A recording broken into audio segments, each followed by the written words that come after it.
Hey, Blue Table fans. Got a bat rep coming for you. So we did a little intro. Hopefully you got to see that. But I'm playing a good friend of mine, Bob, who I've been playing 40K with for a very long time. So hopefully we'll have a lot of fun. Let me go right to the table before we go to armies. There's a little story behind this. Bob, why don't you show the table here? So I'm playing the Tau today, and the Tau have invaded a sleeping tomb world for the Necrons. And this awesome terrain came from, oh, I don't want to say it wrong. Sean will probably let you know, but it's so beautiful. I think it's micro, I'm not going to say it wrong. Anyway, but it's just so awesome. They've started painting it. It's not quite done, but oh, it looks so fabulous. And it's a tomb world. It's got all these sarcophagus and stuff. So the Tau are landing on it, and as we go, some Necrons are going to wake up. Let me come over here and show you the Tau army. Oh, we did roll for everything beforehand, so it's going to be Big Guns Never Tires, the mission. And we're playing lengthwise, hammer and anvil. The 4 objectives are here, here, there by that pylon, and the 4th one is here by this power station type thing. So that's the objectives. Let me show you the Tau army first, since they're going to win. Oh, look, it's the Tau commander. Beside Breakwind, I don't know where that came from. Get that out of here, Bob. So, so the Tau commander, and he has a burst cannon, and he has a fusion gun. Now, all of you Tau players, I am so sorry that I am not an experienced Tau player, but lucky for me, Bob is new to 7th edition. He played a lot in 6th edition, but new to 7th edition, so this is pretty much a learning game for him, so it's not a super tough army. It's more fluffy for the story. So all these Tau have landed with no vehicles, just their suits and their infantry. So he has 2 shield drones with him. He also has an iridium battle suit. And then he has, for his weapons, he has a burst cannon and a fusion blaster. And then he also has a drone controller and a target lock. So that's what he has. And then I do have an ethereal that came down with them. And then I have 1 marker drone squad. I have 2 individual broadside battle suits with missile pods and missile guns. I don't know the name. And also missile drones. So lots of missiles coming out of those 2 little units.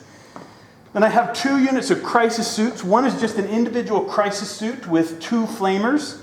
The other is a unit of 3 crisis suits with a chasseur and 2 of the regular guys. Sorry again, Tau players. I know I'm horrible that I don't know your names, but they each have plasma rifles and missile pods, except the leader has a twin-linked missile pod.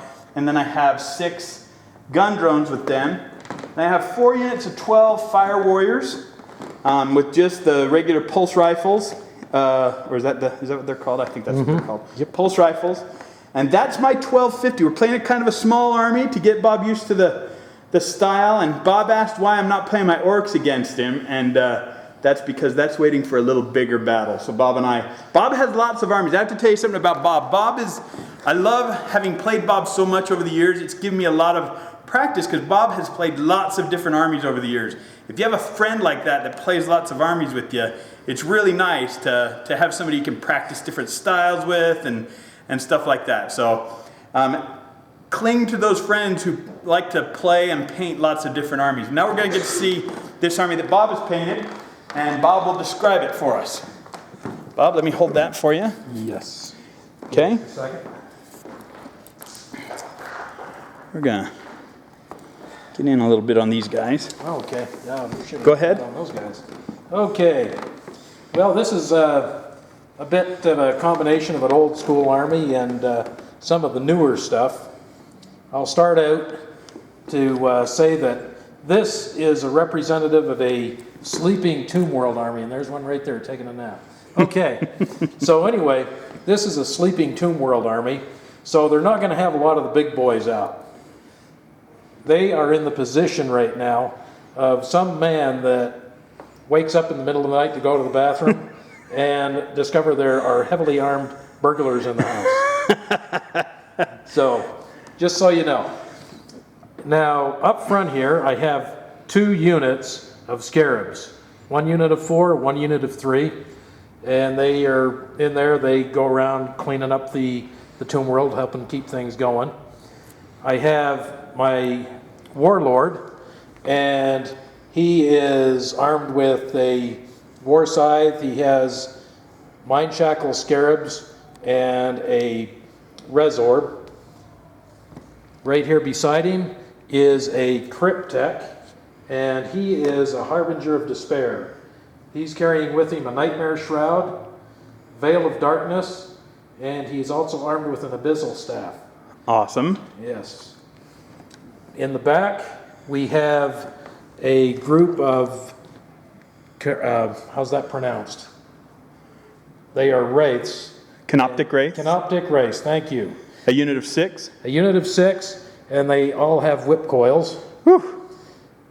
In the very back are really about the only things I have close to matching the firepower coming at me, and those are Tomb spiders? tomb spiders, canoptic spiders. Uh-huh.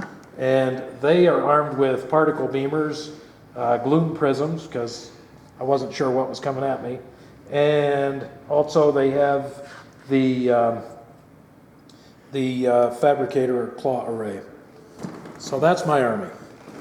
Oh, you have some warriors here. Yeah, oh, pardon me. Yes, I do. Yeah, just getting off night shift, so excuse me. Okay, we have 3 squads of warriors. They are 10 men each. 10 men each. Yep. Awesome. That is awesome. Beautiful army.